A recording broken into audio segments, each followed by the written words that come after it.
Welcome to the Creative Endeavor Podcast. This is the podcast bringing you inspiring stories from creative professionals from around the world. It's real conversations with real artists, and I'm Andrew Tischler, and what a pleasure to have your company here in the studio. Once again, thank you so much for joining me.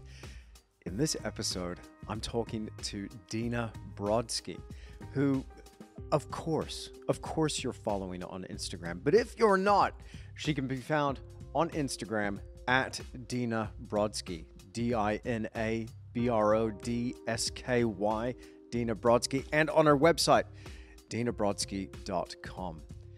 Dina paints beautifully.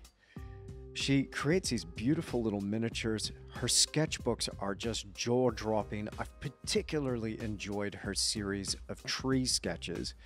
And as she's posting these reels of her flicking through her sketchbook, it's inspiring me to up my sketchbook game. I just had to reach out and talk to Dina, not only about her fabulous art, but also about her approach to social media. It seems to be a theme that keeps coming up in this podcast is the business side of art, and one way that we can reach new people, new clients, and really just get out there amongst it is using social media. So when you come across somebody who seems to have cracked the code, someone who seems to be a bit of an algorithm whisperer, it's best to sit down, grab your notebook, and listen up.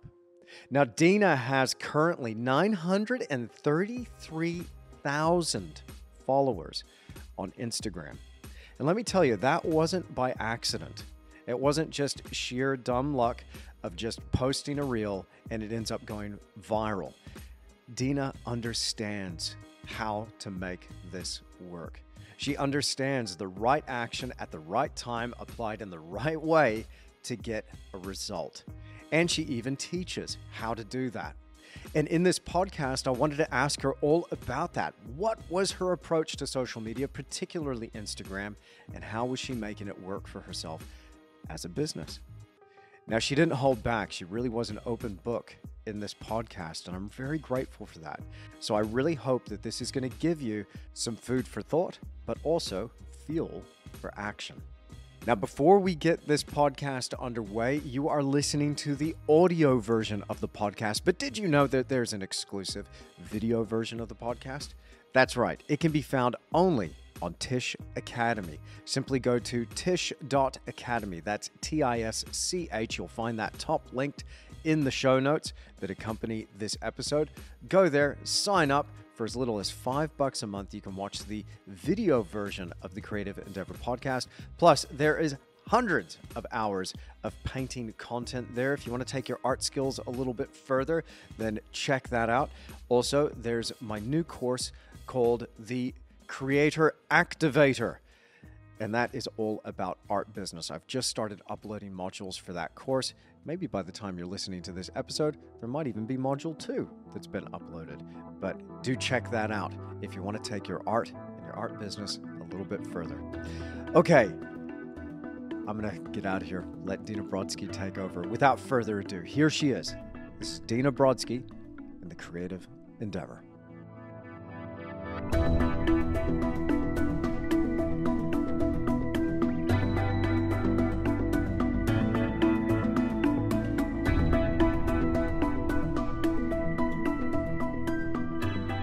Dina Brodsky, welcome to the Creative Endeavor podcast. What an absolute pleasure to have you here. Thank you. Thank you so much for inviting me. It's really wonderful. Look, I'm so looking forward to our conversation, what we're going to get into here. Let's kick things off, though. I'm really curious. After following you on Instagram for some time, looking at your beautiful artwork, looking at the range of things that you create, you know, the techniques are there. They're just so beautiful, from your miniatures to some of your bird paintings to some of these, you know, almost urban blight scapes of interiors that have kind of decayed. Like, your work is so varied and there's so much to it. I would really love to hear how this art journey started out for you. Where did it begin? Can you take us back to the beginnings when you first recognized that you had an interest in art and what that was like? So I actually remember exactly when that was. So I was 17 years old, and I made this deal with my parents. I didn't want to go to university. I wanted to hitchhike around Europe. And they did not think this was a good idea, but also recognized that as an 18-year-old, I would be able to make my own stupid decisions that they disagreed with. But since I was still 17, they were like, how about this? You got into a college, go to the college, and then you can drop out and pursue this hitchhiking around Europe dream. So then I needed something to do for, these 6 months before turning 18. And I was like, so like art seems like it would be easy, like it seems like I could like, party a lot and not really do very much. And so I went to the head of the art department and I was like, I don't have a portfolio. I haven't really done this before, but can I join the foundations program? And what he should have said was no.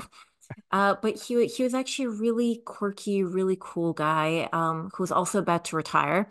So we had this really good conversation about books, and he was basically like, "Well, you seem like you're entertaining. I'm the one teaching these foundations classes, so yeah, come in. The only condition is it was 2 weeks into the first semester, so his condition was that I come in with all of the homework that they've been doing for the 2 weeks, and the homework was something like a charcoal self-portrait. So Mhm. I got some charcoal and some paper. And by I don't know, by like midnight that night, I was hooked. Like like how they say heroin, it takes three hits to get addicted. For me, it took that one, like it only took one hit. Wow. And by 3 in the morning, I was like, yep, this is the things that I want to do every day for the rest of my life. Like what do I do to make that happen? I wasn't particularly good, by the way. Okay. So the fact that I was hooked and I felt this way, it was like falling in love, right? So I fell in love, and it didn't just because you fall in love with someone doesn't mean that they fall in love right back, right? So it's not like art liked me back, but I was in love. Well, that's wonderful. So prior to this point, so you didn't have uh, much background with art prior to that first charcoal drawing? I think I almost failed out of my high school art class, which, it's as difficult as you would imagine to fail out Wow. of a high school art class. I believe my little sister, who was 13 at the time and who's right now an incredibly accomplished artist, but she wound up doing my final project that got my grade from failing to a D, which was Mhm. passing. So Mhm. no, not much. I was a little I was very aimless as a teenager, so Mhm. I didn't have much of a direction at all. And the first time I ever felt a direction was that night doing the charcoal self-portrait. Amazing. And so fast forward a little bit there, now you're just starting to break out into this professionally. What are those first moves like on your way to becoming a full-time professional artist? Um, so a lot like I don't know if you remember the days before the internet. You Oh you might yeah. be. Dude, I'm that vintage, totally. I'm way older than you. I don't think so. We're probably Okay. but the 83. it is they similar enough, right? Okay. But so I was born in 81. So at the time I was yeah, okay, here's my first professional move. Okay. I did a study abroad program in Amsterdam, Mhm. and the premise of the study abroad program was someone would come to my university from Amsterdam and Wow. study there, and I would go move into their room in Amsterdam and study at the Amsterdam Academy of Fine Art. Mhm. And because all of this was not particularly well organized, no one from Amsterdam actually wanted to come to America. But I really wanted to go there. So I told them I would find my own place to live, Mhm. which actually turned out to be more complicated than just giving someone money in exchange for a room. So if you're not a Dutch native, apparently it's very hard to find a place to live in Amsterdam. And I wound Wow. up at this sort of I don't know, it was a mix between probably a hotel and a squat. And the where there was various arrangements regarding rent, and no one, I mean, it was mostly people about my age living there. And no one was very sober all that much. And within a few days, I realized the Amsterdam Academy of Art is also probably not for me. I wanted to learn how to paint like Vermeer and Rembrandt. And this was the school that Mondrian went to. But they were into a very different kind of art. So for about a month, I kind of lived in this squat-like environment where there was a lot of partying and a lot of staying up all night. But it was also kind of a disruptive environment. I liked my space. So I got a museum card, which just let you into all the museums in Amsterdam. And I decided that I'm going to have my own, you know, program of study, which just involved being at the Rijksmuseum drawing all the time. And the place I was living in was owned by these two guys who, I think at that time they had broken up and went off to different parts of South America, and then they got back together and kicked everyone out. They came back. They're like, we want to run this place as a hotel now. And then they looked at my drawings and they were like, except you. Like you can stay as long as as long as you trade, basically we negotiated some sort of trading drawings for rent situation. And Nice. I was like, this is it. I'm a professional artist. I'm making, I'm making a living. And by making a living, it was, it was $300 a month, or, back then it was Gilden or something. It was not very much, but Mhm. I made it by painting. And then when I came back to America, I was very, I did wind up hitchhiking around Europe for that entire, that entire summer, since I was constantly running out of money and too stupid and proud to ask my parents for some, because they told me this had happened. They were like, you're going to run out of money, and so I didn't want to tell them that happened. Mm. So I would get jobs at hostels. I would negotiate various drawing for places to lay.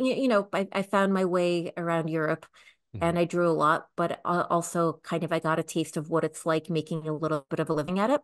Mhm. And then when I came back to the US, there was this I was walking down, Newbury Street was where Boston, like in Boston was where all the galleries were at the time. And there was a gallery that said opening. And I was like, why don't I get all my little paintings and just walk in there? And that guy he had a very open mind, and the gallery did just open. And he was like, all right, you can have that wall. Your paintings are very small. It's a very small wall. But so I was very young. I was probably 20 Mhm. when that was happening. So I painted these little still lifes and landscapes, and they would sell for not very much. But it was more than I was making working at the library at the university. Okay. And it was more than I was making during the summer working at a call center and these other minimum wage jobs. So all of a Mm. sudden I was like, I'm a professional artist now. Like I can do this. Uh. That's awesome. That's awesome. It sounds like you did it just right too. There's so much that you said there, and there's a couple of things that I want to just tease apart, pull on the threads a little bit, if I may. Awesome to have that opportunity to be, studying, even though, self-directed, but studying in Amsterdam. Like it's been my dream to go and see some of these museums. Um, I definitely see some of that influence absolutely coming through in your work. And just by the way, there's a work that is by, I think it was Dahim, um, that was just beautiful, but you had done like a little tiny master copy on your Instagram. It was beautiful. And Rachel, my wife, was looking at it going, oh, wow, that thing is so cool. This tiny little thing. We're going to cut it into the video version of the podcast here. But is this something what was it about those Dutch masters that you found so captivating and enticing? What was it that you were studying there, and how do you think that influenced your work? So me, you're like we're about the same age. Do you remember when getting an academic art education was almost unheard of? Like Ah, where like you just didn't know that you could learn like so it felt like in America mm, um there's nowhere I could go to learn how to paint the way that I wanted to paint. So I was like, why not go to Europe? And Europe was also very yeah, abstract and conceptual at yeah. the time, but it Mm, felt like, like it felt like I had a higher chance there.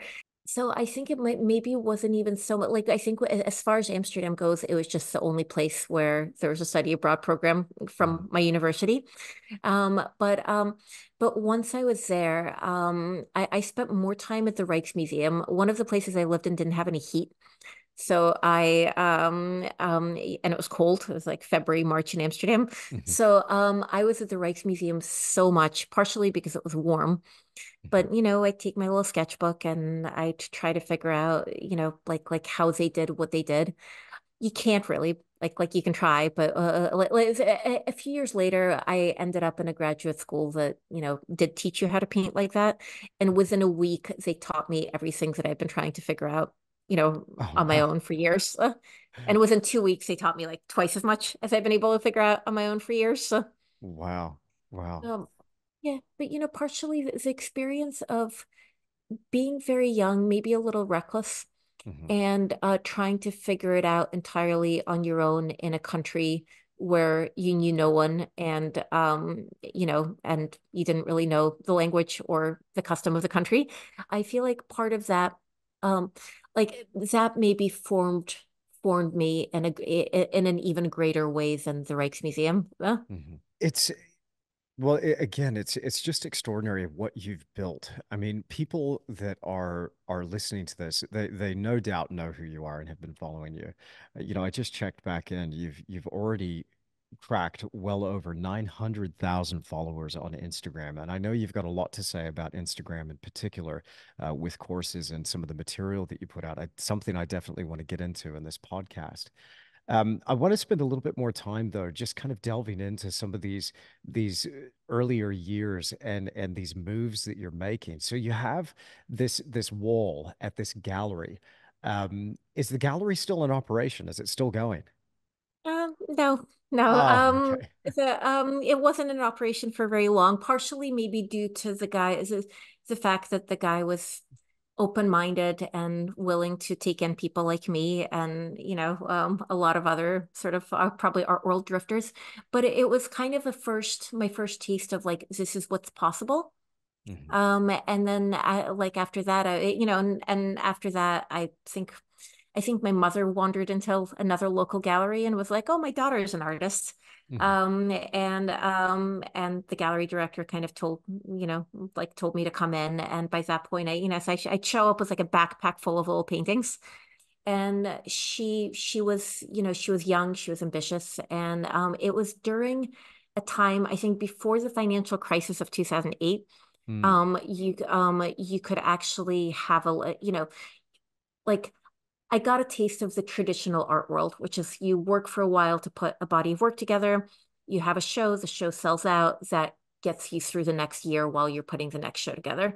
And Mm. eventually, that model, at least for me and a lot of the people I knew, that model stopped working, but I kind of got the tail end of it and at least felt like it was a possibility. So I didn't go into it expecting to be a starving artist. I expected to sort of have a life you know, like my professors actually, and like I expected to have a life in this traditional art model. Mm. Interesting that you say that. Yeah, I remember exactly that time as well, pre GFC. And that was the story for me. That was a model that I was in. You would have a show, it'd get you through 6 months to a year, then you'd book another. And I had a handful of galleries and commissions, and I was doing pretty well then. It was a really interesting time trying to redefine and refine myself after that period because it's like, oh, old world's gone, it's changed, and now here we're dealing with something else. So how did that work for you then after that? Like you caught the tail end of this then, and then now you have to make ends meet. Are you still working on the side during this time, or Um, have you been able to find another avenue and another angle? so I had this glorious few years while that model worked. where it got me through grad school. Like I got enough money to, well, plus loans, but what I whatever. I would have a show, like I, you know, like that would basically be enough to put me through a year of schools, and I would spend the summer putting another show together. Hmm. And after that, I got a job as a studio assistant a few days a week, which allowed me to paint 4 days and work. It'd be 3 long days, but you know, like 12-hour, 14-hour days sometimes. Hmm. But it was kind of enough to all in all, it was enough to pay the rent. It was enough to pay off my student loans, which I think was very fortunate because it allowed me to make like you make different decisions when you're not in debt. And then, you know, so a few years after grad school, I was like, all right, like I'm done, you know, I was making very traditional kind of Dutch inspired still lifes. Hmm. And I was like, okay, what if I do something else? What if I explore something else? And that was right around when the economy crashed. So all of my something else paintings, like I was used to shows selling out, and all of my something else paintings where I was like trying to find my own voice, all of a sudden people just stopped buying my work. And I think they stopped buying everyone's work. But you know, to me what mattered is my work was no longer kind of, you know, in any kind of demand. And all of a sudden, yeah, no, it was like being whacked in the face. And at Hmm. first it was like maybe it's because I'm doing something a little less traditional. Hmm. And it took me a few years to kind of catch on to the fact that I mean, like as far as I'm concerned, there's two major shakeups in the art world, and Hmm. one was 2008. You know, between 2008 to I think it really hit the art world. The financial crisis really hit the art world probably around 2010. So, so that was one big shakeup, and then the other one was around COVID. And Hmm. that first one, I was completely like unprepared, panicked. But like I took every job in the book. So I had my studio assistant job. I was painting miniature paintings for Ralph Lauren. For a little bit, I had a gig Wow. um fixing like antique enamel jewelry. I was putting up ads for private lessons on Craigslist and teaching. It was just, you know, you name it, I did it. Awesome. So, but it was all art related, and in that way, like, and in that way, it was better than anything I could have been doing that wasn't art Hmm. related. For sure. So I would make ends meet, but all of a sudden, this sort of, you know, like it felt a little bit like, yeah, like having the carpet pulled out from under me. On the other hand, and I think a lot of people just kind of gave up during that time, and you know, like stop, you know, like they did whatever they had to do to make a living and never got back to it. And in my case, I had this group of artists that were working as studio assistants with me. Like there's maybe 10 of us. And we're like, all right, well, what are we? The art world is not going to come to us. Like no one is going to discover us. Like all of the stuff that we're maybe hoping for, it's not even happening to people who are much more like kind of much further ahead in this game. It's not going to happen to us. So we started curating our own shows. So we put together this little curatorial collective. I turned out to have a knack in the same ways that I had a knack for hitchhiking, I guess. I had a knack for talking galleries who were also scrambling and also panicked into kind of taking the shows of the people that I felt like were worthwhile. So that was kind of my so so I added a non-paid curatorial gig to what to what I did. I think as did all of my friends, and it was a lot of fun. Wow. So I can't help but reflect. I have such a similar experience to you, again around the GFC, but then this whole idea of reinventing oneself after, this calamity. I think it's kind of interesting. I look back now and I go, thank goodness that happened. Now, I don't want to diminish the pain that a lot of people went through, and people lost their businesses, and heck, some people, just outright killed themselves as a result of financial loss. Like it takes a strange toll on people as well. But for myself personally, it just forced me into this mode where I had to just hustle and I had to get on that grind and like just work out, okay, what's my angle? What's my edge? Maybe I have to summon a different quality within myself to be able to just survive this moment. It forced me personally into teaching, but the benefit there, the silver lining was I worked out I love to teach, and I had no idea before. It's like I always had the idea that those that can't teach, and I was bitter about my university fine art experience. And I thought, well, I don't want to end up like that. And clearly they can't. So they're all ended up I had a terrible attitude. But now, like looking back, I'm like far out. That forced me to just summon something else within myself to just be able to survive. And I was absolutely determined that that's something that I would do. And so it sounds like, you know, you've been gearing up, you've been just collecting these different skill sets, and now you're becoming this powerhouse. It seems like very much so. And so what's the next wave? Like the next thing that hits, you mentioned there, you know, COVID hits. How did that, was that similar in a way? Did that affect you in terms of business, or did you pivot? How did you react to this thing as it came in? So I had like my mixed bag of blessings, right? Mhm. Like just like every and you're right. Like so like it's easy to look back like we all have in a way like it's survivor bias, right? We like Sure. the peoples that made it are like, well, I hate it when people say everything happens for a reason because Okay. so many terrible things happen all the time to really good people. Yeah. But in a way, for me personally, so yeah, that time around 2008, 2010, it kind of you're right. It taught me how to pivot. And I think Mhm. left to my own devices, what I really enjoyed, I'm a studio painter. I like spending 12 hours a day by myself, not talking to anyone and making paintings in my studio. And I was always my gift was that I was extremely hardworking and disciplined, like much more so than like when people sort of were like, what do like complain about lack of discipline. I remember almost like like in my 20s, almost feeling this like, this never happens to me. I can't identify it at all, right? Like Yeah. that. But and I always thought that things in a way would get handed to me because I'm harder working and more disciplined than everyone else. I was like, but I will just spend more hours in my studio. I will wake up earlier, fall asleep later, get less sleep, and eventually I will get discovered by the gallery of my dreams and they'll take care of me. And I think it probably took a few years of working all of these part-time jobs to realize that no one's going to swoop down and take care of me. Like it's Wow. like it's just going to be me Mhm. like me and but my friends also and kind of whatever kind of ecosystem I wound up in New York, which was amazing. But by so I had my next person my the next thing that happened to me was probably more of a personal crisis rather than a like than a global one, which happened to pretty much coincide with the global one. But Mhm. so at some point I had a baby and then another baby and which is also which is not what caused the personal crisis, but it did sort of change, like it did change my perception of probably like time and I mean, parenthood changed me the way it changes everyone. So, Mhm. Mhm.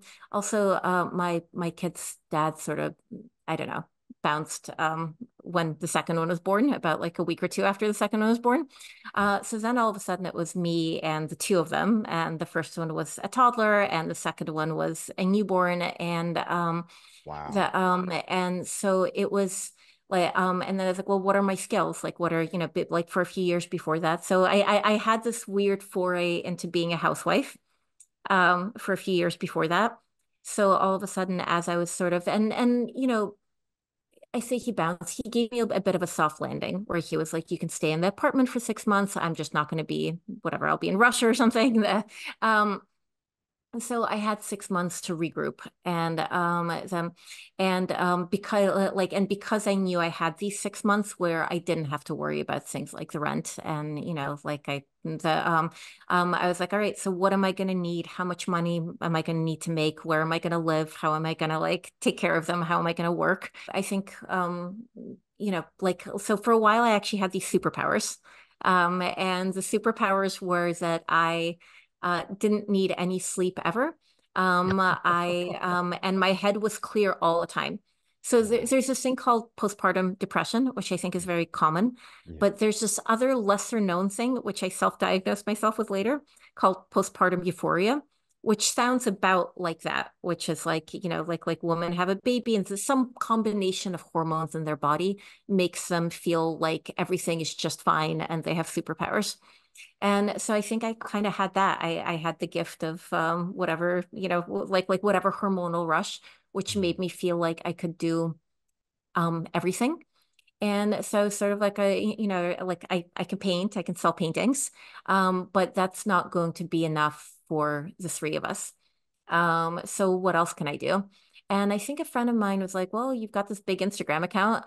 You know how to do, you obviously know how to do that. And because I'm kind of like a huge, like I'm an analytics dork, I was like, yeah, Mhm. I could like tell people how to work the algorithm. Mhm. And I think, like it was at a time when I think Instagram was just becoming a thing in the art world. And I Mhm. think a lot of people were kind of shaken up by like some of their galleries closed after the, like the financial crisis. They never Mhm. quite regained their footing. And all of a sudden the internet and Instagram specifically was giving them the promise of more. But by the end of my 6 months of like my soft landing in New York, I was actually, I mean, I would strap the baby to my chest. I would go for job interviews. I think at some point I figured out that galleries needed like a social media manager, right? So I would show up, I would kind of offer my skills. I think everyone is so afraid that the baby would wake up that they would hire me on the spot. And also it's something that it's something that like no one actually likes doing. And I guess I was a person offering to do the things that no one likes doing. For a bit, that was my pivot. And then I moved to, like after the 6 months were up, I moved to Boston, which is where my parents are, my sister is, and I was like, I'm not single parenting these kids in New York, which is a very poorly equipped city for, for parenting. Never mind doing it on your own. It kind of took a few months to just get on my feet, where like, but at some point, this is summer 2019. Mhm. And by fall 2019, I had a bunch of these Instagram gigs. I was selling some paintings. Like I found, first we moved in with my parents, but then, Mhm. I found my own apartment. I felt like I financially got on my feet and I had some sort of infrastructure. I sent both kids to daycare. And by March 2020, that was when the little one started full-time daycare. And I think their dad showed up and took them for a few days. So it kind of gave me hope that, I would not be doing this all by myself for forever. So I remember walking around March 2020 in the beginning, being like, life is easy. Like I can, like their dad's going to be around some of the time. I can like take these trips to New York and get more clients. I can paint. I can do the social media thing, and like I don't have to like scramble all the time. I got this. Mhm. And I'll be like a week later, my state completely shut down, and then 2 weeks later, the whole world completely shut down. Mhm. But by Mhm. that point, I was really good at pivoting, right? Maybe that became my superpower. Mhm. So by that point, I was used to some amount of like what other people would consider probably great levels of discomfort, like Mhm. waking up at 4 in the morning to have time to paint before the kids wake up. I think a lot of people would balk at that. Mhm. But Other than people with small kids, I bet anyone listening with small kids are like, oh yeah, I've totally done that before. I see, like I get it. And I also had the advantage of because I, moved to a different place. I started I started teaching on Zoom before the rest of the world started, I basically I took everything on Zoom before that became the norm. So Mhm. by the time everything shut down, in some ways, I mean, I was also at home with two very small kids by myself, Mhm. with the world kind of in a panic. But on the other hand, um, I mean, honestly, so 2 weeks in, like 2 weeks into Mhm. lockdown, I was like, what decisions have I made in life that have got me like here with like the two of them? Like, that my peaceful baby had turned into like a crazy toddler right Mhm. around then, and they were fighting all the time. And I still had all of these, like I kind of had all of these freelance gigs. Mhm. And some commissions, a lot of the social media work. I think at that point I was probably doing social media for like half the galleries and art schools in New York. So I still had all of that. And I was like, where did I go wrong? Like being stuck in a small apartment and, in the place like, 2 blocks away from where I went to high school, which is also a place I never planned to go, like to come back to.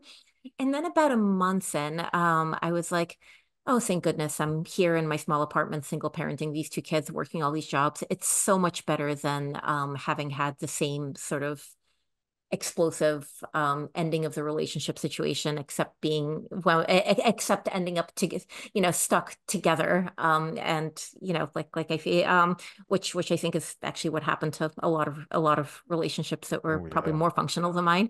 Mhm. So at some point, I started seeing all of that as a blessing as well. Mhm. Um, my upside is that time during COVID was like the single parenting and waking up at 4 in the morning and trying to work like 10 different freelance jobs. Every single other thing after that has seemed so much easier. That every Mhm. time I have a hard time now with something, I'm like, yeah, but it's so much easier than like lockdown with the 2 small kids. Wow. So yeah, in a way, it kind of, I think COVID in a way kind of made me. It's interesting. Yeah, again, with looking back and being able to judge it with that hindsight, I I went a little bit crazy around that time, just looking at it, going, what is going on? And I had a gallery here, an actual physical gallery that we're running, and that it kind of shut me down. I ended up going, you know what, I'm not going to bother with retail. I'm not going to bother, so I closed the gallery down. I still had my studio. I was still working in here. But yeah, bizarre time, bizarre time. One thing that I also found during that time, just personally, was, how many people at that point, as it's happening, were wanting to pivot then and go, okay, well, how do I do the YouTube thing? How do I do the online thing? I'd already been doing the YouTube thing personally since 2016. And I was just thinking, thank goodness I had built all of that infrastructure that when this thing hit and we're all forced to be at home, I had tons of people going, well, I'm stuck at home. What am I going to do? I'll learn how to paint.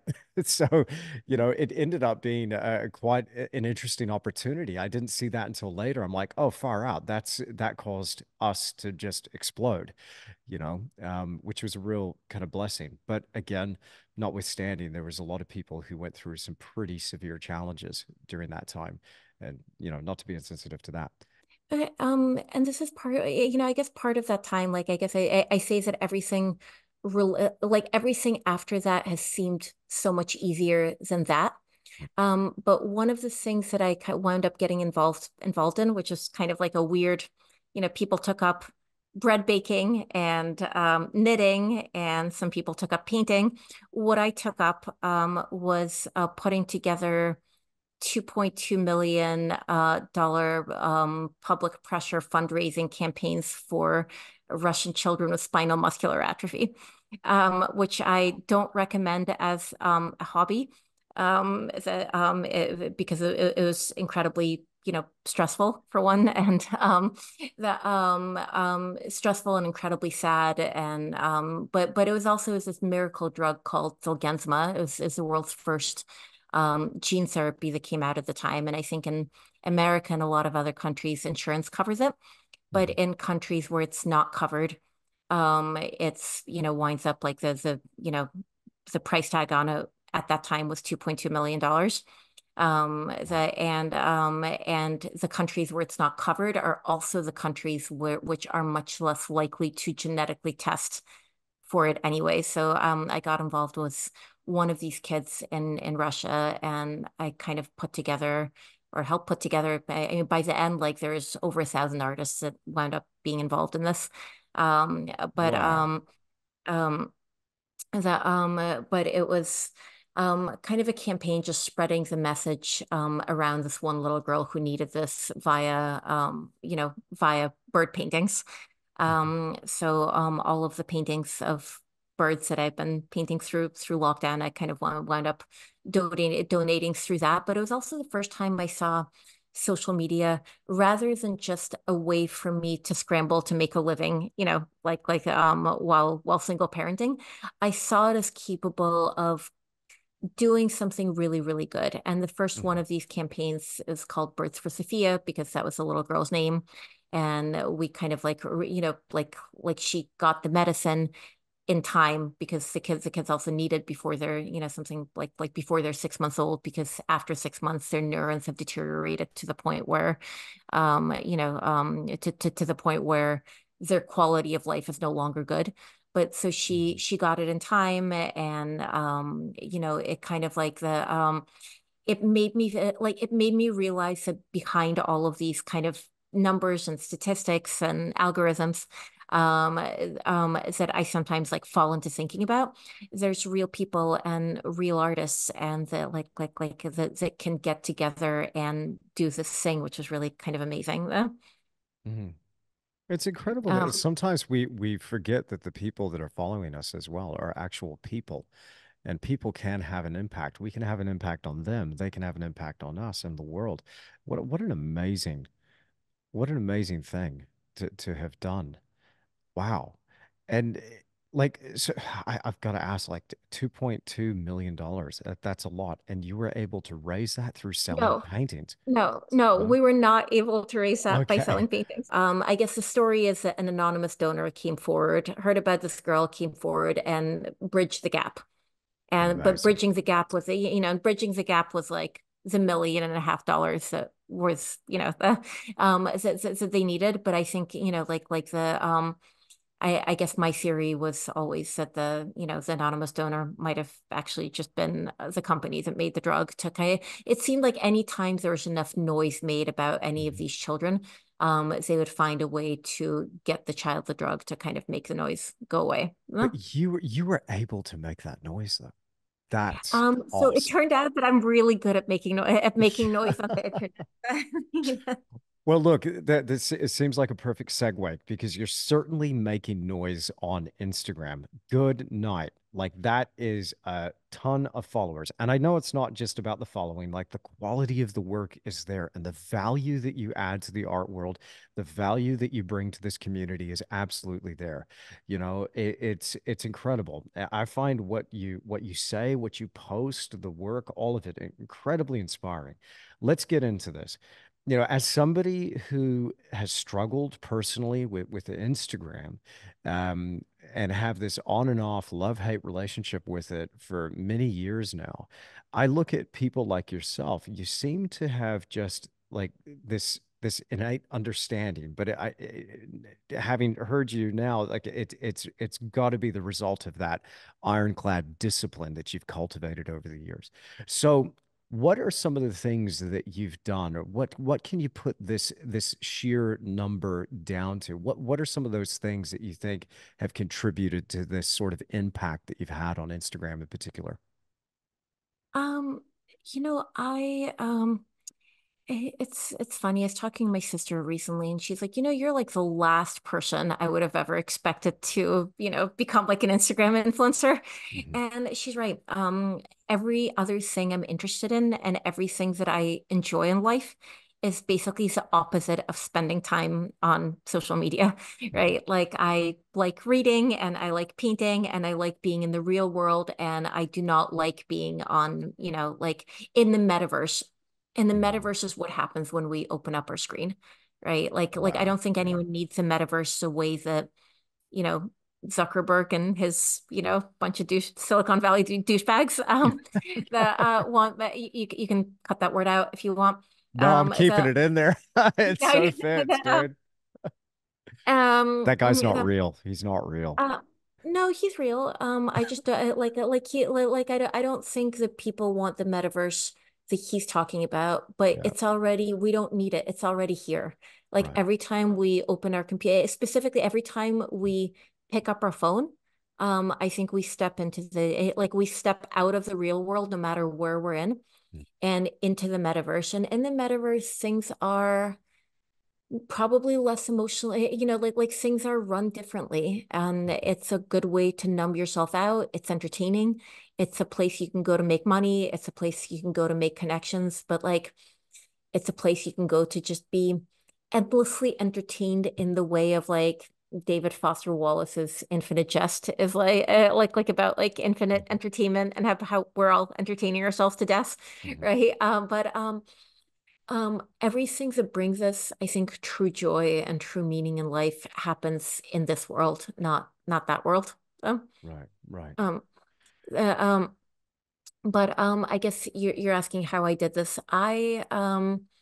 I'm a dork. I don't know how, like, I talk to the, I like, I talk, so it's an AI, right? It's Mhm. an artificial, like the algorithm is an artificial intelligence that is training itself to recognize things as better or worse, right? And, Mhm. it can't tell the difference between like the Mona Lisa and I don't know, a 15-year-old making, like painting unicorns, right? Okay. So, so it uses the parameters given to it by humans to figure out what will keep people's attention. Mhm. And I am like the interpreter of the algorithm, I think specifically for artists. I mean, I do it for like Mhm. I've done it for all sorts of people in all sorts of industries, but like art is what I know and it's what I Mhm. love. And Mhm. honestly, I feel like art is a lot more interesting than most other things happening on the, like um that could potentially like I feel like, art going viral is much less painful to me than someone's like outfit of the day Mm. going viral. Right. Yeah. But yeah, so my job is like as that like is basically to interpret what the algorithm is doing into something that humans and specifically artists can understand. And I think at some point after a few years of doing it for like galleries and art school, I was like, you know what, why don't I just do this for myself? Mhm. And make my own following really, really big. And that will probably allow me for more time to paint and less time to mess around with everyone else's Instagram account. Mm. So that was kind of what I did. I figured out what the algorithm wanted at the time, and that kind of, like it made my account blow up. But also like it gave me a lot of like a lot more freedom. Mhm. Amazing. So from somebody, like myself that doesn't understand the algorithm at all, and now that it's AI, how long has it been an AI that's running it? Pretty much, I think it's always been an AI, right? Like, so Right. it's given certain parameters Okay. and then it evolved, like, and every once in a while, a human being comes in and Yeah. like adds another parameter or maybe takes one away. Okay. So there's something like 1,400 factors involved in whether something gets seen or not. And like we are human being, which Wow. for an AI, that's like very, like an, for an AI, that's nothing. It's like, it's only 1,400 factors. Yeah. But like we're human beings. The reason I checked out your Instagram account, your paintings are beautiful. The reason you have trouble with Instagram is like you're using it wrong. And I Oh, can do it. probably Tell off. me. uh, Tell me. Let's go. I'm Okay, okay. struggling Can I here, tell dude. you? Can Yeah, I tell you? please. Can I look at your Instagram account and just tell you Yeah. how you're doing it wrong? No? Yes, right now. Let's go. I'm dying to know, dude. Okay. So I don't know if that's worth This is great. it, okay, so for one thing it's ugly. Oh, For another thing, your Instagram account is ugly. Look at it. Your paintings are beautiful, but define like ugly. the How is it ugly? Like, so when you um go to the home screen It's and you're looking at it? look, yeah, you go to the home screen Yeah. and it's look, your painting process is actually really, really interesting, right? But you see that slide that says my painting process. Look, the whatever branding you did Yeah. was like the turquoise and the white and like it's taking up too much of the screen. It's ugly. It's ugly text. It's just not visually like it's not visually appealing. Like Mm. your paintings are so incredibly beautiful. So and all of these artists you're interviewing are also, like make incredibly beautiful work. So no, Mm. so as far as I can tell, no one's going to listen to like like plus you're mixing your podcast and your painting stuff. Hmm. Whereas like really they should probably be separate, separate accounts. The Mm. so I think the way to do it, like the way you're doing it for like what's his name, Robert Bateman, where Hmm. you're just showing his incredibly, oh my God, his paintings are so good. Mm. That so where you're showing his paintings and then, paintings, him and his paintings. And then the last slide could be like sorry, I'm obviously in Russian as this is called professional deformation. I'm Okay. professionally deformed by This is looking at good. people's Instagram accounts that This is so good. you can like cut all of that out. So the parts where I'm like keeping it in. This is great. um, right. So like all of okay, like here's just I'll be joining Floor and Farge's art for a live stream. Mhm. That has got to be one of the ugliest images. Like no, look, no one's gonna stop like no one's gonna stop and click on this. On the other hand, if you showed this guy's art, your own art, and maybe some, but like one of you painting, another one of you painting, and then somewhere in the reel or as the last slide of the images, it says, hey, I'm joining this guy, come watch me. You'll have like 18 times engagement. And as a result of that, like basically say what you're saying. Like I know what you're trying to say. Like Mhm. you're trying to get people Mhm. to go to this. And I'm not saying that both of you are not fine looking individuals. You are. This is just like this is a very ugly image. Like, would you stop for this image? I'm gonna throw Florent Fage under the bus here. Hey Florent, You made them. if you're listening to this podcast, buddy, I posted your thumbnail, dude. What are you doing? Listen to Dana. What are you doing, man? Okay, okay. So Um, that's me throwing so, him under the bus. That's not my okay. image. I don't know you, Florent Farge, just but yeah, Yeah, this thumbnail's terrible. yeah. Okay, here, can I tell you at least part of Yes. Yeah, how the algorithm works, let's right? go. Let's go. Yes, yes, yes. I'm Okay. learning a ton here. Okay. So people, like one of these, you can't treat, as a human, you can't keep track of 14 hunger factors, but you can take care of, like, you can keep track of like four of them, which is all you really need. One of them is initial engagement. Initial engagement is how many people, like how many people respond to your image within the first few minutes, like let's say Mhm, 5 to 10 minutes of it being up. mhm, mhm. And based on the people, like, so it shows it to, so I'm gonna like be waving my hands around Let's a do lot it. Let's do and it. them. It's a reverse funnel, right? So it shows your pay, like the first thing Instagram does, you put up an image, it shows it to like 1% of the people who are following you. It used to be Mhm, 10%. The reason people feel like their engagement has dropped over the last 2 years is now it's like 1% gets shown your image mhm, initially. And based on how that 1% reacts, it'll show it to like, it'll either bury it in the feed and not show it to anyone, or it'll open it up to like 2%, 3%, etc. mhm, And the top of that funnel is giant. It's like millions of people these days, right? mhm, But within the first, like, well, probably 5 minutes of your post being up, if an average number of people, like you have your average, you put mhm, something up, 40 people like it within 5 minutes. That's your mhm, average. mhm, If 50 people like it within the first few minutes, Instagram is like, let's show it to more people. mhm, Yeah, on the other hand, if 30 people like it instead of 40, they're like, you know what, this is really not very good. It's lower engagement than normal. Um, let's not show it to anyone else after this. And that 1% is not random. That initial 1%, those are the people closest to you within Instagram world. Those are the people most likely to be reacting to your stuff anyway. And so it makes sense, right? It's like if even well, let's show it to the people who are most likely to engage with Dina Brodsky or Andrew Tischler or this Florent Farges, who's probably a very good painter, but He's really great. makes terrible thumbnails. But mm, Poor yeah, guy. but it's like if even the people who are most likely to respond aren't responding, then why would the people less likely to respond be interested, right? So Mhm, the fate of that post gets, decided very quickly. mhm, And that ugly thumbnail mhm, that I just mentioned, people saw it, less people responded than normal. mhm, And because less people responded than normal, it got buried in the feed where nobody saw it. mhm, So if you want people to see it, figure out how a way to like at its best, right? Like the at its best, Instagram is like this um it's like a wildly extroverted studio assistant and you give it like an assignment like in the morning and the mhm, assignment could be I need more people on my mailing list or I need to sell this painting or I don't know. I need to fill a mhm, workshop. So you give it an assignment and if you phrase the assignment correctly, you can turn your phone off and go back to your studio for 12 hours and not touch it at all. And it's just going to wander around the interwebs getting that assignment done. Mhm. But like you have to figure out how to say what you want to say in a way that makes sense.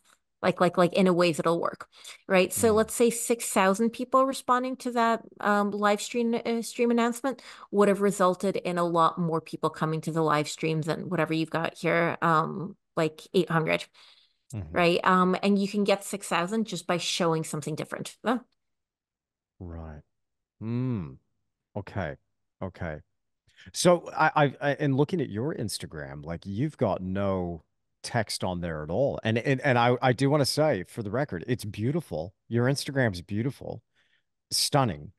There doesn't it's just painting after painting after painting. And some of these reels, let's have a look at some of these numbers, Dina. And again, just for the folks that are listening here, 928,000 followers. Okay, so listen up. Okay, so let's look at some of these reels and let's look at some numbers. Good night, 116,000, 200,000, 193,000. What is your most viral reel of all time? 404,000, 1.7 million. Struth Um, Dugan. That is 3.1 million. so just by the way, this is not because like I am a good enough painter, like right, like I'm, like I hope that I'm good at what I do. I Mm, am just very good at I'm this specific thing, the high Instagram numbers, um, are not a testament to my good painting. They're a mhm, testament to like I'm good at talking to the algorithm. So I do have text in the reels. I don't have it in the cover. You can change your covers and not have text on your covers either, right? okay. So I have text kind, like telling the story or giving people painting tips or whatever. Mhm. I do have text in the reels. I just, when you look at it, I want it to be, I want it to be art.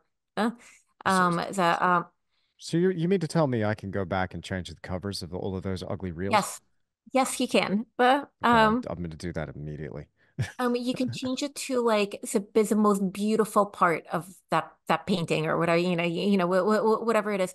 But like so, what I'm what makes me good at talking to the algorithm, right, is I'm good at giving it this assignment, right? Mhm, Like I'm good at giving it the assignment in a way that it gets seen by people, mhm, right? And the assignment recently is I've been teaching this workshop. I wanted people to know about it, so the assignment was I want to fill a workshop. mhm, The next assignment is I have all these bird paintings that I want to sell, and donate the money, I think, to kids with rare diseases. So that might wind up being the next assignment. okay. But it's about just, if you put studio sale, it comes off as inorganic and artificial, and initial engagement will be very low, which means that it's not going to spread to anyone else. Okay. Like if on the other hand, if you give people something beautiful, something entertaining, something like a good story, like a good visual story. Mhm. And then at the end of that, you could be like, hey, and by the way, this is for sale. Here's how you buy it. It'll get seen by a lot more people, and the probability that one of those people will want to buy it is higher. Mm, very interesting. So that needs to be, so the hook that's getting the people in there is not your agenda. It's actually providing value straight out of the gate, saying, here's something beautiful to look at. You're attracting them with that thing. And then at the end, you have the ask for the sale, the result, the whatever. Am I hearing you right? Yeah, I sometimes have to ask, sometimes I don't. Like Hmm. I also, much like you, I've discovered that I really like teaching. Yes. And I wouldn't have known that if, if I remained a studio artist or if I Right. remained married and a housewife and, Hmm. but teaching wound up being one of the things that I initially went to as a way to, feed myself and the kids. Hmm. Very, very quickly, I was like, I love doing like I love this. So Hmm. Hmm. sometimes these reels are like I, you know, like I'm teaching people something short, Hmm. and it's something that I, work out for my students later in a lot more detail. Do you have editors that are helping you put together your visual content, or are you doing it all yourself? no, no. I am. This is what people used to hire me to do. Right? Yeah, I yeah. am the person that puts the stuff, that puts the stuff together for. Well, I Okay. used to do it for a lot of people, and now I just mostly do it for myself and kind of this sketchbook account that I run. So how long are you taking? Like I'm just watching a reel now. Let me just put it on silent mode. Uh, Come on. So how because there's some editing going on in here and it's beautifully done. So how much time are you dedicating to this? Because you got to paint, right? You got to put together some Um, work, you know. So it's 15 minutes. That's oh, the good it night. says the editing can all be done with like it's like it's all done with the native Instagram reel tools that they give you. They give you a lot of tools. Honestly, most of it, I feel like 5 minutes of it is actual editing, like kind of like splicing all of the stuff together. And the other 10 minutes, which is sometimes 20 minutes, is actually trying to figure out what, like what to say. Like if Wow. I'm teaching someone something, what's a clear way to do it? What's information that I can give? And that probably takes like that probably takes much longer than actually putting the video. Honestly, okay, so for any of you who are interested in doing this yourself, Mhm, putting these videos together is really, really, really easy. Editing the stuff is really, really easy. Figuring out like visually figuring out how to tell a story, like basically you figure out how to tell the story of your art. mhm, And yeah, for me, the hard thing has actually just been like I think I'm not a natural writer. mhm, And so figuring out how to say things in a ways that isn't overly like I tend to get very like technical very quickly. mhm, mhm. Like in a ways that's like straightforward and not complicated. And that's probably what takes the longest for me. Okay, I'm just gonna pick one reel here. Do you mind if we do this here Okay. for the video version of the podcast? This is gonna be a real treat. So I'm gonna have Jim, my editor, cut this in here while we're going. So this reel that I'm looking at right now, 3.1 million views. You're flicking, and I saw this and I was like, good night. You know, she is so good at it's not just the numbers. I mean, I'm looking at these beautiful tree sketches. So to describe what I'm seeing here for the audio listeners, and by the way, I love these little hand clasp clips that you use for your sketchbook. That's absolutely beautiful. But Dina here in this post is flipping through some beautiful sketches of trees.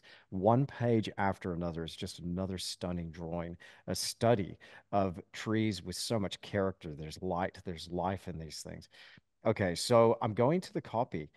This little series of tree paintings is for sale. Click the link in the bio to see available work and enter the password. Okay, Secret Life of Trees to get in. So this is awesome. I have a question.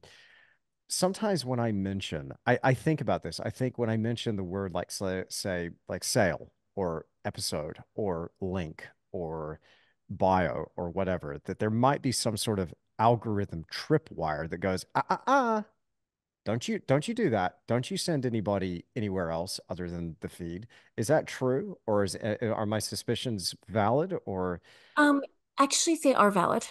okay. Yes, I do think that there's some things that are a tripwire.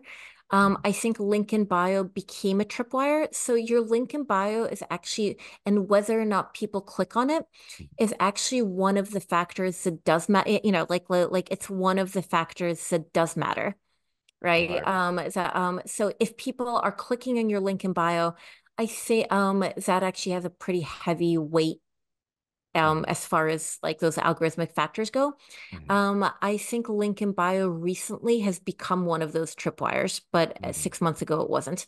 I think everyone like things like things like this is for sale, this is a discount. Like I don't know what else. Like yes, I do think some of these things are tripwires, but I mhm, think some of them, like link in bio, I think became one recently. People actually clicking on your link in bio benefits you, but mhm. saying link in bio doesn't. So you can just say, I don't know, go to my profile to find, like like to learn more. Okay, so we got to find a way to word it in such a way, right? Because I fell right, I put my foot right in this trap yesterday. I was trying to promote my live stream, right? I did a YouTube live, but it was exclusively for my members on Tisch Academy. So I mentioned Tisch Academy, and then I said, okay, click link in bio, and then Boom. And no one saw it. No one commented on it. And I'm thinking, like, with 134,000 followers, you might expect more than 10 comments, And I'm grateful for all 10 people who commented. I'm not complaining, but maybe Um, I am kind of. But I um, think I definitely kicked that tripwire. or it's because or it's because the visual, or it's because it didn't get people to stop, Mhm. right? What was it visually? Well, I don't know, Dina. You can see this painting behind me. I kind of like it, but maybe I'm biased. Maybe I'm mental and it's just a terrible painting. Oh, But here's a very easy. Okay, this is actually not a bad post. You've got 40, whatever. You've got a ton of people who like this post. okay. You know what? A very easy. Okay. Another very easy fix for you. Mm, And anyone else listening who wants like an easy fix, stop putting up horizontal put like this is a landscape style photo. Part of your it will have lower engagement than a vertical one, not because of some evil conspiracy theory, but because most people are looking on their device. mm. And if they see you and these horse paintings and it's a portrait style photo, it's taking up the whole screen, they just see more painting, right? That's And right awesome. now they Yeah. see some, they like right now they're just not seeing that much. They're seeing a very small image and a bunch of stuff surrounding it. And yeah, Mm. like it's, they're just seeing less, give them more to look at. No. Dina, you're starting, let's just say you're starting from scratch, okay? Dina Brodsky's about to start an Instagram. 0 followers. It's 2024. Okay. What do you do? I put up probably between 12 to 16 images, that, just like a website, like the way, just where people don't like following an empty account. So, put up, let's say 12 posts of just, some of your older work beautifully presented. And then you start to experiment. You start to experiment with how do I present my work in a way that, like this algorithm voodoo works. Mhm. You try it in context. You try one background, you try another background, you try this kind of storytelling, that kind of story. I love starting new accounts, by the way. I love starting new accounts. I tend to be able to get like anything up to 100,000 within the year. But the first time, sorry, I sound like such a dork. No, I love I'm also, this. but No, by the no, no, way, no, no. I Stop it. get much more, I actually get much more excited about painting than I do about Instagram, but we got on that. Okay. Um, but yeah, and then for a while you make, between like 3 to 5 posts or reels a week, Mhm, and you experiment. You kind of throw stuff at the wall and see what mhm, sticks. And eventually something will go viral. mhm, And then you try to figure out, you listen. Like when something flops, you listen. That's the algorithm trying to tell you that, it's whatever you're doing is not working. And when something goes viral, you listen and you try to figure out what happened and sort of like how you can make it happen again. mm. Honestly, Okay. here's like the best piece of advice that I've got for people Let's do it. is, um don't let this thing take over your brain. It is like the best tool ever, right? But like you don't want the tool, like it's a tool that keeps trying to use you. And it's a tool Ah. that's trying to steal the most precious thing that we have, which is like our attention. And it's a Mhm, tool that it can give you a lot. And like in my case, I'm incredibly grateful. And like what it's giving me is like financial stability and the ability to make a living as a painter and the ability to spend a lot of time either in my studio or with my kids or just, doing things I mhm, love. But is it like be careful of like, I can't remember who said this, like I didn't come up with this, is that every time any information, like, every time you open social media and you look at anything, mhm, there's 1,000 people in a room getting paid to try to get you to stay there for as long as possible. I think I just butchered this, Well, it makes sense though. Yeah.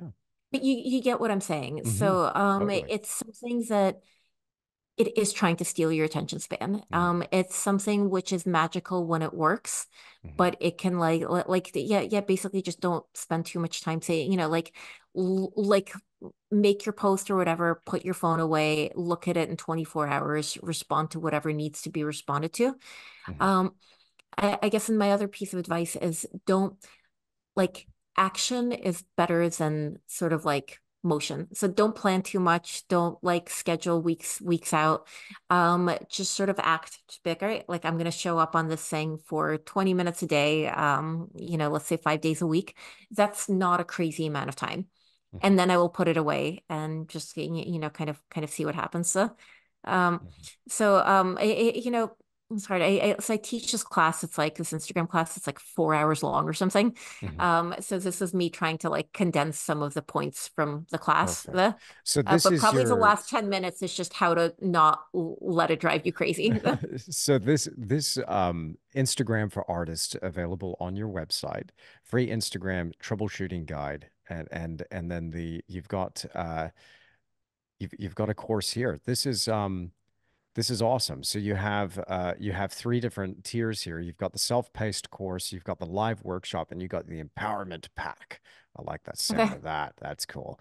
Um, this is great. And so you've got basically you can enroll now and you can start instantly with a pre-recorded course, and then you're teaching another live course when? Um, I'm actually, I am probably not till the end of summer because Okay. I've been teaching these Instagram classes for a while, and then I realized I like teaching, and I put together a sketchbook class, Mhm. which turned out to be like 1,000 times more fun to teach than a dry algorithm. So no one shows up to my Instagram class because they actually want to be there, right? Mhm. They show up because they're frustrated and like they're frustrated, they need a bunch of things broken down for them. I break it down. And for some of that, like every once in a while someone writes me and was like, okay, I just had something go viral and now I have 107 followers, and that's great, but no one wants to be there, and no one likes thinking about the algorithm. Mhm. The sketchbook class or some of these drawing classes I've been teaching, people show up and they want to be there. It's amazing. Like they show up, they want to draw trees. I want to talk about trees. And it's a very different feel. So in a way, Mhm. I made the pre-recorded class. I update it pretty regularly whenever the algorithm changes, Mhm. like it's doing right now, which means I have to update it again. But really, I've been putting off teaching the live class because teaching drawing turned out to be teaching people who want to be there is much more fun than teaching people who are there because they have to be. That makes total sense. That makes total sense. So, by the way, your sketchbook, I gotta say again, from seeing the tree sketches in that one post and just breathtaking, beautiful work, and I admire anybody that can put a sketchbook together like that. I think you're up there with the likes of Cesar Santos, who does some amazing sketchbooks, and just one page after another is just like, what? My sketchbooks are atrocious, but this is beautiful. That one is not a real sketchbook. It's a body of work in a sketchbook form that I Oh. took apart, framed, etc. I do have real sketchbooks that, are frequently messy and have a bunch of was that like so like my youngest kid just got to the point where he stops picking up my art stuff with his paint smeared fingers, and having it in a sketchbook seemed like a much safer place to kind of like I did like doing it page by page and going Mhm. out there and like kind of like doing one tree at a time. But really I feel like the decision to draw that body of work in a sketchbook was partially just based on like wanting to keep it safe from his somewhat filthy little fingers. Yeah, smudgy mitts. Yeah, I've got a 2.5-year-old son, so I know all about smudgy fingers. Yeah, this is it's just beautiful, Dana. Absolutely beautiful. Look, what's let me ask you this, and again, I really appreciate your time, what you've given us today here on the podcast. I'd love to ask you because just seeing the work that you're creating, and there is something here on your website, just on a side, one more shelter. This body of work I was looking through, and I was just like, oh my word, these paintings are beautiful. They remind me so much of Wyeth, some of these interiors. It's just stunning. So I just wanted to comment on that because I just absolutely Thank you adore so them. much. What's next for you artistically? What's something that you're really excited about and someplace you're going to go next? because I just can't wait to follow and see what you're up to. But what's on the horizon for Dina Brodsky? So you mentioned that series. That series was the last body of work I did before I had kids. Mhm. And after that, I feel like my work has been like almost like a series of finished studies. Mhm. Because, kids break up your day and a certain, like that body of work was the last time I had like truly uninterrupted time where I could work on a painting for months for like 12 hours a day. It was fantastic. I Mhm. like having kids is also fantastic. But I do feel like everything I've done since then, like I appreciate the time I get to paint with them around much more than I Mhm. used to appreciate having the infinite time. Mhm. But things are more finished studies rather than things that, like things that I spend, 80, 100, 200 hours on. Mhm. Um, I've got a few things in process. Like I'm not sure where either of them's going. One is a series of bird paintings. As I started teaching a bird painting class, and that prompted me to. And mostly, I was just looking for an excuse to be outside. It's spring in the U.S. right now. It's really, really beautiful, and I feel like this kind of gave me an excuse to be outside, drawing birds, looking at birds, and yeah, just like kind of it legitimized spending like an hour looking at like newly hatched baby swans, which is what I did this morning, which is totally Mhm. amazing. Mhm. Um, and then I'm taking a Dutch flower painting class because I've been trying to figure out how to um paint, you know, like paint like the Dutch, those Dutch kind of 70 like golden age of flower paintings master. And at first I was just copying, like the copying the old masters. And then at some point this guy who took my Instagram class, his name is Carlo Russo. I was like, he paints exactly the way I would like to learn how to do this. Mhm. And so I'm taking his class and I'm really excited for that. Um, Awesome. I've heard of Carlo Russo. I think I'm following him too. Ah, yeah, this guy. Amazing, amazing paintings. That's like fantastic. a really, really good flower painter.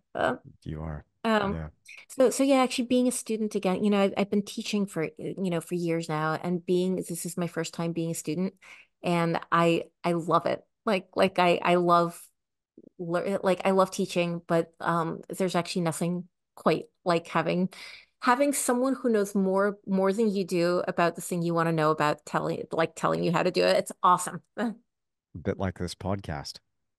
A bit Well, like this sorry. podcast. I feel like I've gone off on several tangents, probably That's including in. that's what the creative endeavor is all about. It really is. But look, Dina, I cannot thank you enough. I've gotten so much out of this conversation. Thank you so much for being on the Creative Endeavor podcast. This has been an absolute blast. Andrew, thank you so much for having me, and for whoever is listening, yeah, thank you for listening.